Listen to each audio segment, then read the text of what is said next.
Welcome back to the Common Sense Crypto channel, everyone. This is Rich making another video on XRP today, as usual. So wherever you are in this vast planet, I hope you're all having a nice day today. I have to start with this new bank rate survey before we discuss XRP. Nearly 4 out of 5 Americans say they feel uneasy about investing in cryptocurrencies of any kind. I believe this survey is somewhat manipulated, thus I don't understand it. Thus, 5% rate their level of comfort as extremely high, 15% rated as fairly high, 28% rated as not very high, and 49% rated as not at all high.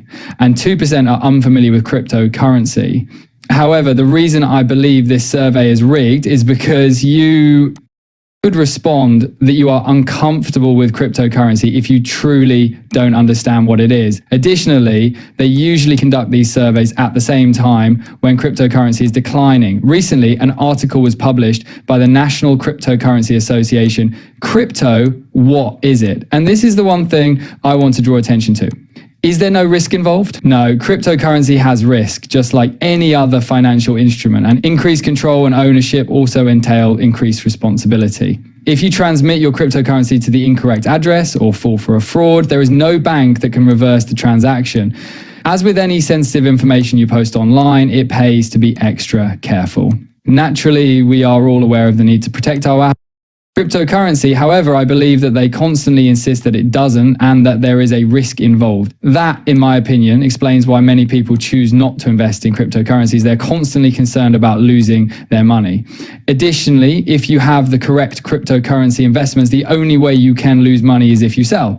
To put it another way, unless you fall for a scam, selling into a downturn in XRP and losing money is the only way it will occur. However, you will see the market rebound if you persevere through the downturns. Additionally, a significant crypto breakout is imminent. I constantly advise people to invest in cryptocurrency if they want to make money this year, because it will start to take off. However, I continue to believe that it will conclude in January 2026. However, this run will continue into 2026 if utility is still driving XRP's price by then. The weekend has been dominated by cryptocurrency. Hedge funds silently rush to adjust. They're accustomed to the stock market, but cryptocurrency is always open. On weekends, it doesn't close.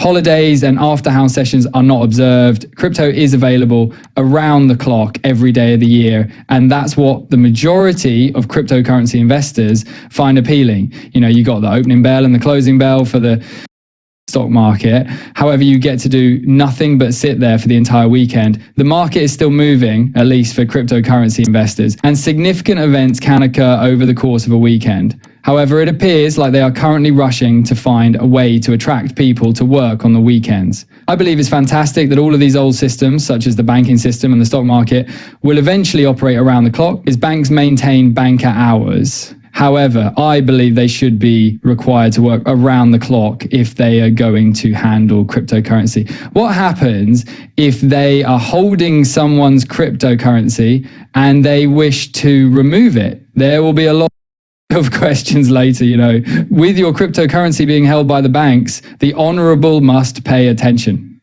Christian Carlo at XRP Las Vegas on stage. I rarely play whole clips, but this one is fantastic, so I had to play it, listen to it. It will be done by this person. Chris, there are a lot of ideas flying about right now around how to get some of these digital assets.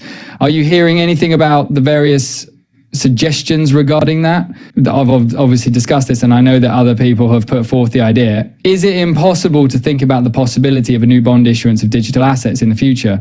Not next Tuesday, but in the future. I consider it more than just a chance. I believe it will be evident on several levels. I believe it will be seen at the corporate level. I believe it will be seen at the local level. In the end, I believe it will be seen at the national level. Additionally, I believe that one of the things that truly disturbed this president about the private sector is that, as you may know, the government frequently uses cryptocurrency as a tool for law enforcement. Since some of it is at the state and local levels from regular police stops in the previous administration, they are actually unable to quantify all of the cryptocurrency owned by the government at this time. At the very least, they would regularly sell off what was at the federal level. However, the fact that they did so irritates his president, because had they kept it, we might have been able to reduce some of the national debt. therefore dedicate to keeping the confiscated cryptocurrency, which is something that can be done routinely without need for congressional approval. Additionally, it applies to all types of cryptocurrency. In addition, they're considering how we may establish something more akin to a reserve. What separates a stockpile from a collection, something you genuinely actively use, is a reserve. Although you would assume that we only use our strategic petroleum reserve when there is a scarcity of oil, we actually use it for other purposes as well. Actually, it is employed strategically and in the context of monetary policy.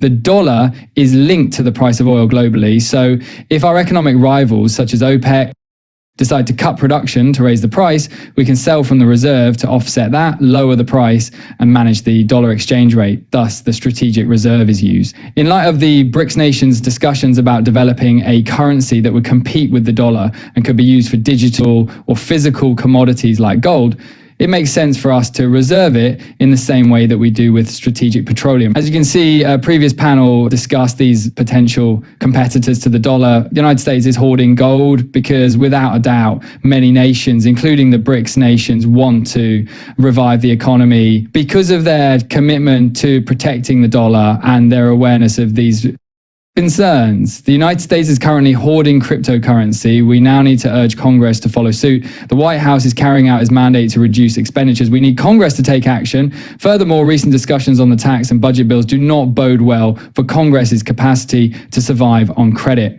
What's fascinating is that in the process of creating this digital asset stockpile, they can sell the assets included in the oil comparison. And I believe that some people have misinterpreted that as a weakness. However, I notice that it is similar to oil. They are able to sell oil. Therefore, they might control the price of these digital assets if they buy them and eventually sell them. Like they do with oil, countries have been doing this since the beginning.